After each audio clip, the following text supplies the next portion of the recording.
Good afternoon, everyone. Welcome to Ombule's first webinar on unlocking the power of ACOs. We're thrilled to have each of you joining us today. Before we go any further, I do want to introduce our esteemed presenter. Beth Patak is the Executive Director of Government Programs and ACO Operations here at Ombule. With a passion for ACOs and all things Medicare, she brings a wealth of knowledge and expertise to today's discussion. Thank you, and hello, everyone. Very pleased to be here today to talk about unlocking the power of ACOs and why they matter and what you need to know.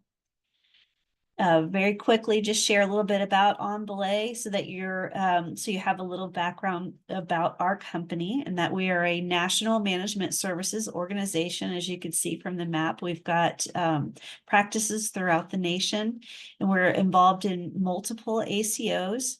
And you can see on the slide here some services that we do offer. But I'd like to jump right into the content of the day, and that is ACOs, the power of ACOs. And it's always good to start with a quick background because ACO is a term that's thrown around quite a bit in the healthcare industry. But really, what is an ACO? It's an accountable care organization. That's what the acronym stands for, but it is in fact a legal organization. This is a legal structure where folks such as clinicians with all different types of licenses can come together and they volunteer. This is not a mandatory thing. It's a voluntary way that they can coordinate care for their Medicare patients. It's important to note that this particular organization, an ACO, everyone is, they're agreeing to be held accountable for quality, cost, the experience of care, and it's for the population that's defined. But really, what does that mean? That means that it's the ACO's job to work together to get rid of waste in healthcare, such as duplicative tests. A primary care provider would order a test and then send the patient to a cardiologist, and then they order the exact same test. That's wasteful. The time spent can be wasted. So there's many, many ways to define waste. But how do they actually get rid of the waste? That is a task that's accomplished by each ACO, and it's how they operate their ACO. But just know that overall, the idea is to collaborate together for better care. So you might be wondering, okay, all right, if that's what an ACO does, who participates in an ACO? Well, first starts off with the organization, the Accountable Care Organization. They enter into a legal contract with the federal government. CMS, they sign an agreement with the ACO, and that's what forms the organization. And then the organization goes out and actually signs legal agreements with several clinicians to participate in the ACO. They're the ones that are caring for the patients. And it's not usually just one practice, it's usually multiple practices because the federal government needs to see a high volume of patients in order to be able to make a difference and to provide additional resources. So you can see there's two sorts of agreements that happen in an ACO. But what does that really mean? You might be wondering.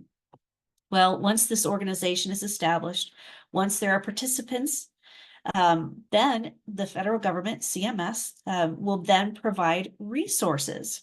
And that is what is so important in an accountable care organization. CMS will then provide, they can provide one or many or several of the menu items you see here on the slide. It could be funding. It could be a very strong set of resources is usually the data. CMS wants to provide clinical data and information about the patients that are attributed. There's education opportunities, best practices, protocols, and then they even allow some Medicare billing rules to be waived, such as telemedicine, 3-day SNF waiver. There are different billing rules that can be waived as long as a participant is involved in an ACO. So you can see there's many things that could be offered. But as for the patients, which patients are part of an ACO, that is what CMS determines, is they choose the criteria for which patients will be included. That's not something an ACO typically defines. The CMS does that.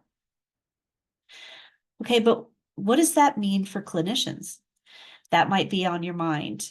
So think of it back to your practice or your organization joins an ACO, then the ACO that has working with CMS can then provide those resources to you. Some of it's passed directly through. Sometimes there's additional funding for infrastructure, like a care manager. There could also be management support, and it's customized to each practice. Maybe a particular practice needs coding assistance. Maybe there's a need for additional wraparound services. That's a phrase you might hear. And that is essentially services to support clinicians, not replace, but support, wrap around and supplement. So that could include social workers, pharmacists, data analytics, maybe a software platform so you could see all your patients in one place. So this is, again, it's a way to provide resources to improve quality, lower cost, and really take better care of patients in the ACO. So all ACOs, they do have similarities. Remember, I had mentioned it is a legal organization. It's really, CMS is investing in primary care.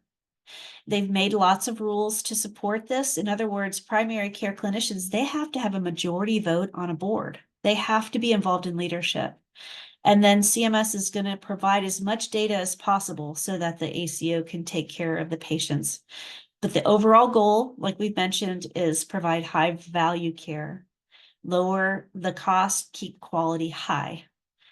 And then it's also important to note, this is another similarity, all ACOs, patients don't sign up for this. It sounds like a wonderful thing, and patients might want to sign up like they would for Medicare Advantage, but beneficiaries do not actually sign up.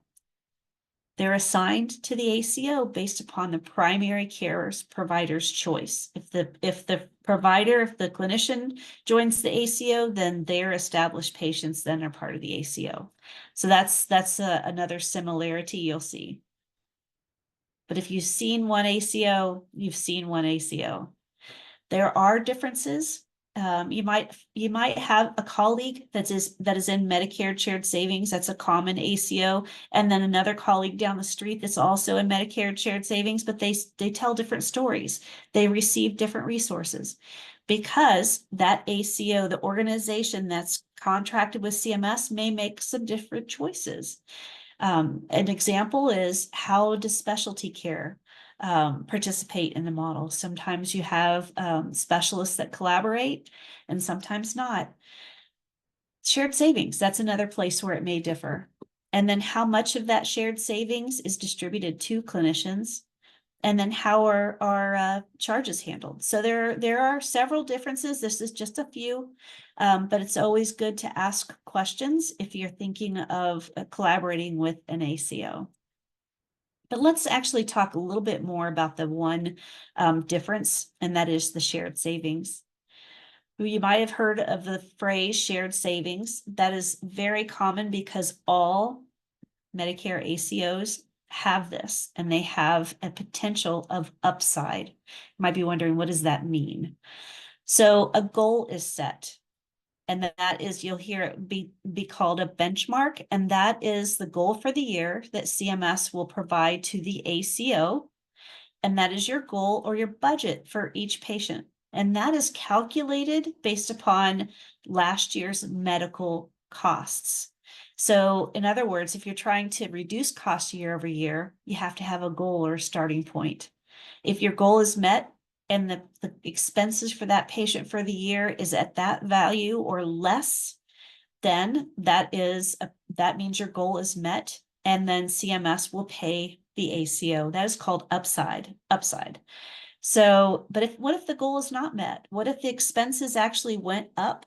Then what that means is that the goal is not met, and then the ACO is going to have to pay CMS. You might hear that referred to as downside risk. Okay, this is a lot of rules. Who in the world makes all these rules? Well, these are characteristics or rules that, and it does depend on the department within the Center for Medicare and Medicaid that's actually overseeing the program. Here's a laundry list of about 16 different departments, but there are two that you want to focus in on: Center of Medicare and the Center of Medicare and Medicaid Innovation. CMMI is the acronym. The ACO models will fall under one of those two, and then that's where the rules come from.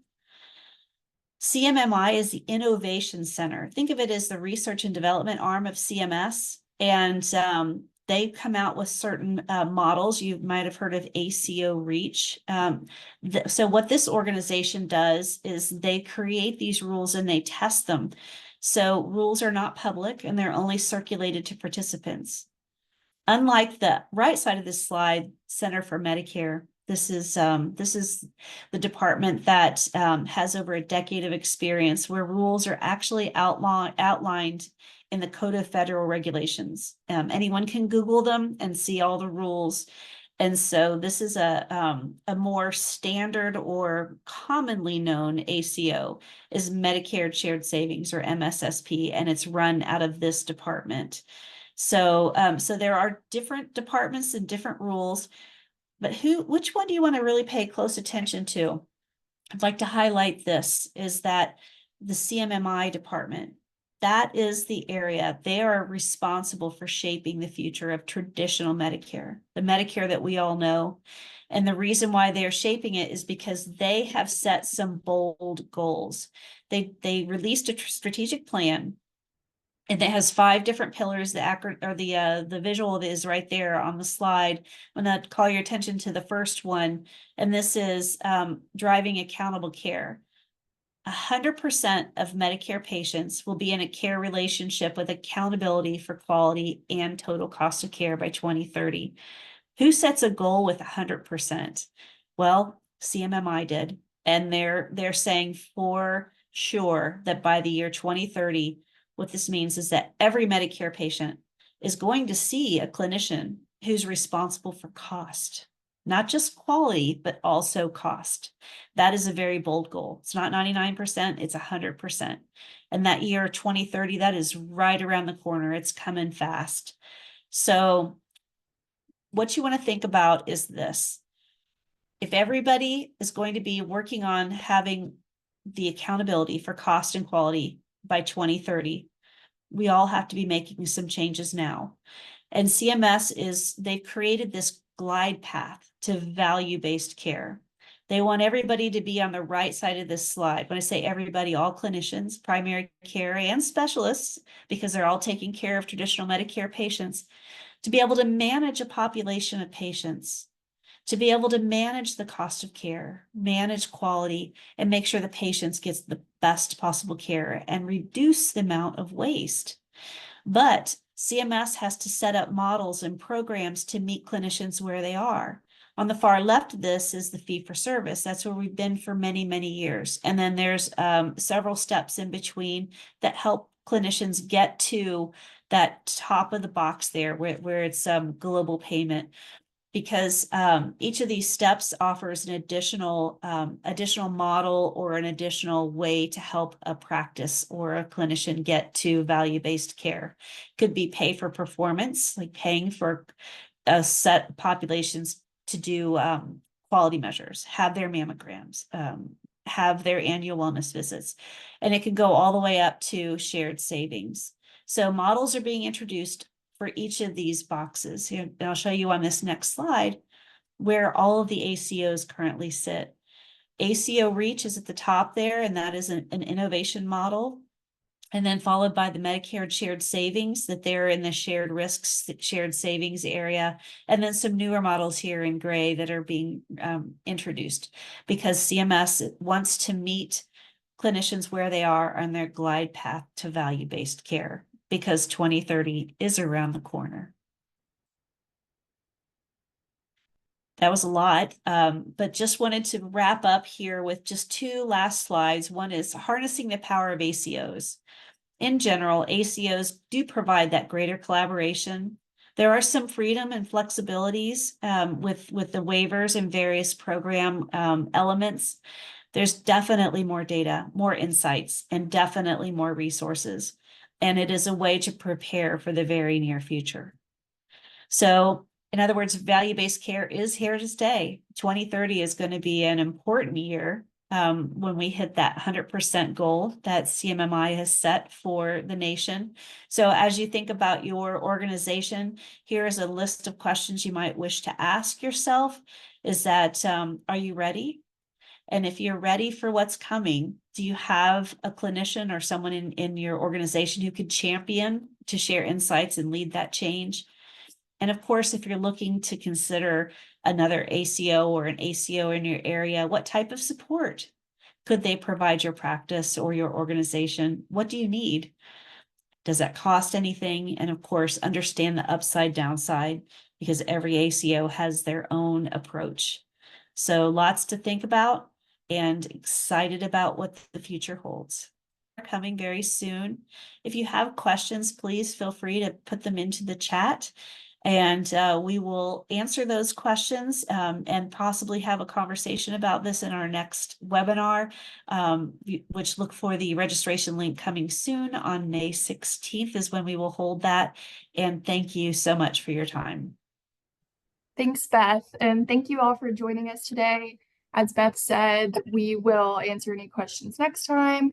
At the end of this webinar, there's going to be a short survey for you all, followed by an email later today that's going to allow for further feedback and questions. So enjoy the rest of your day, and we'll see you next time. Thank you.